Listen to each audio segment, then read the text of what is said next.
परभणी 202 कोटी रुपये खर्चून केलेल्या महामार्गाला भेगा पडल्या आहेत। परभणी गंगाखेड 35 किलोमीटर सिमेंट महामार्गाच्या दर्जावर आता प्रश्न उपस्थित होतोय। भेगा पडलेल्या ठिकाणी कंत्राटदाराकडून डांबर टाकलं जात आहे। या भेगांमुळे दुचाकीस्वाराच्या जीवितालाही धोका निर्माण झालाय। कंत्राटदाराच्या कामावर नागरिकांनी संताप व्यक्त केलाय। परभणी गंगाखेड 35 किलोमीटर सिमेंट महामार्गासाठी 202 कोटी रुपये खर्च करण्यात आले असताना देखील या महामार्गाला ठिकठिकाणी भेगा पडल्या, त्यामुळे या कामाच्या दर्जावर आता प्रश्नचिन्ह निर्माण झालंय।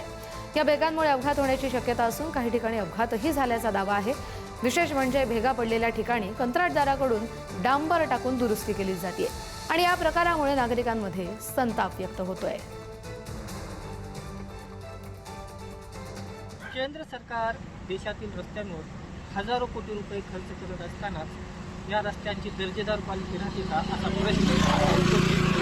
कारण परभणी जिल्ह्यातील परभणी गंगाखेड या राष्ट्रीय महामार्गासाठी केंद्र सरकारकडून 2017 मध्ये 202 कोटी रुपयाचा निधी मंजूर करण्यात आला होता। परभणी गंगाखेड या राष्ट्रीय महामार्गावर जागोजागी भेगा पडलेल्या आहेत। या भेगांमुळे गाड्यांचे टायर अडकून मोठा अपघात होण्याची भीती आता निर्माण झालेली आहे। सदरील गंभीर प्रकार ओळखून परभणीच्या राज्यसभा खासदार श्रीमती फौजिया खान यांनी हा विषय राज्यसभेमध्ये मांडला होता। त्यानंतर या रस्त्याचे कामाच्या दर्जाबाबत तपासणी करण्यात आली होती।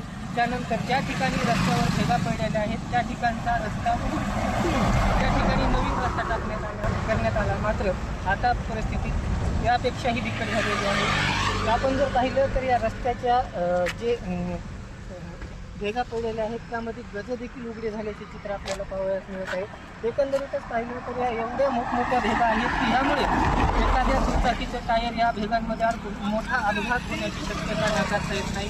अनेक दुचाकीस्वार यांचा अपघात होत आहे। एखाद्याचा बळी गेल्याच्या नंतरच संबंधित विभागाला जाग येईल का असा प्रश्न आता यामुळे उपस्थित होत आहे। अक्षय मुंढे, पुढारी न्यूज, परभणी।